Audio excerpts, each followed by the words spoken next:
A good psychological horror shows you a world that's too good to be true and slowly peels back the veneer to reveal sinister underpinnings that make you want to claw your eyes out. A bad psychological horror will dump you in a situation without much intrigue and try to terrify you with a basic villain whose motivations are the same as your cat knocking things off the table because he can. Hello and welcome to my channel. Here I review movies and television shows. Today's topic is a film called Speak No Evil. It's a psychological horror about an American family going to stay with a family they meet on holiday. During their stay, they realize the family they're staying with has a dark secret. This movie is based upon another film of the same name from 2022. The screenplay was written by James Watkins, who is also the director. The film stars James McAvoy, Mackenzie Davis, and Scoot McNairy. Okay, to be upfront, I didn't enjoy this film. The plot reminded me a lot of Misery, but with even less going on. You could honestly watch the trailer to get a good feel of the movie and then watch the last 30 minutes to find out how it ends. That would probably be a more pleasant experience.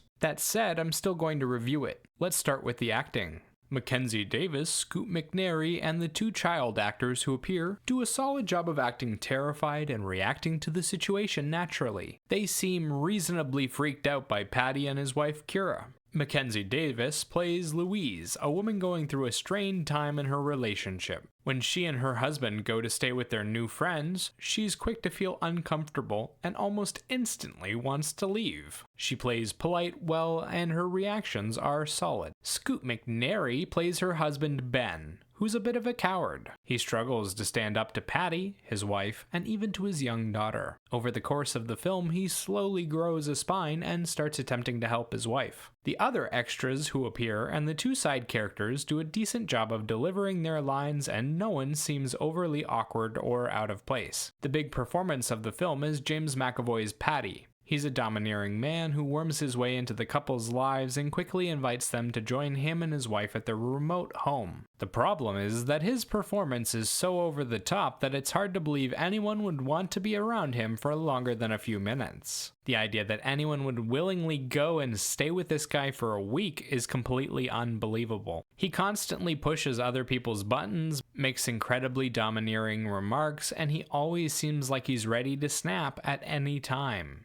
Honestly, I felt anxious just looking at him. He looks like a ball of anger wound up into human form. I'd sooner go on vacation at P. Diddy's place than this guy. The visual journey takes place on a farm and is easy to follow. We watched Louise and Ben have breakfast, lunch, and dinner with the couple multiple times. While they eat, they discuss different topics. Sustainable farming, parenting, and societal moral degradation are amongst the thrilling topics. While talking, Ben and Louise notice negative behaviors from Patty and slowly become more wary of him and his wife. They try to leave several times, but find something always draws them back to the farm. Then, Patty's kid finally shows them a piece of evidence that blows the whole mystery wide open, and they try to escape for real. That's when the finale kicks off and we finally get to see some action. It's short-lived, but at least they had something. Overall, there isn't much to look at, and even the climax is fairly tame and wouldn't be considered standout at all. There's just not enough kills, tense moments, or jump scares. It's about as scary as taking your kid through a haunted house. Sound-wise, they have a couple of original songs here and there, a few instrumentals toward the end to hype up the moment, and a lot of silent sections. The original songs come in frequently, but help build Patty's character slightly. He likes to sing in front of other people, interrupting them and dominating the room. He uses it as a power move, which is kind of interesting. The instrumentals are simple tracks that add a bit of tension or danger to the moment. They start appearing more frequently toward the end of the film. The music generally adds a bit of tension and atmosphere, and doesn't interfere in any way with the storytelling. That said, it's also not doing much to help it. The silent sections are just boring and could easily benefit from a song or two or some atmospheric noise. With boring visuals and nearly non-existent soundtrack, and little for the actors to do, the movie is just too bland to keep your interest. Which brings me to the writing. The story is boring and doesn't make any sense. It's boring because there's no content. It's just people sitting around talking and eating while one person makes everyone else feel uncomfortable. The only thing keeping your interest is what's really going on, and the answer is fairly obvious to anyone paying attention. The trailers gave most of the plot away, but I knew for sure what the secret was as soon as I saw the back of the watch. The story doesn't make any sense because the inciting incident doesn't work. Patty and his wife didn't make a big impression on Ben and Louise, and Louise even came away from their first interaction with a bad vibe. There was no reason for them to accept that invitation. Then, the longer they stay with the couple, the harder it is to stay invested in the story. Louise doesn't want to be there. Ben doesn't want to be there. Even their daughter doesn't want to be there. But for some illogical reason, they keep staying. Personally, I won't be watching this movie again. Once the mystery is gone, it's uncomfortable watching assholes take advantage of other people's politeness. It's not entertaining. It's just frustrating.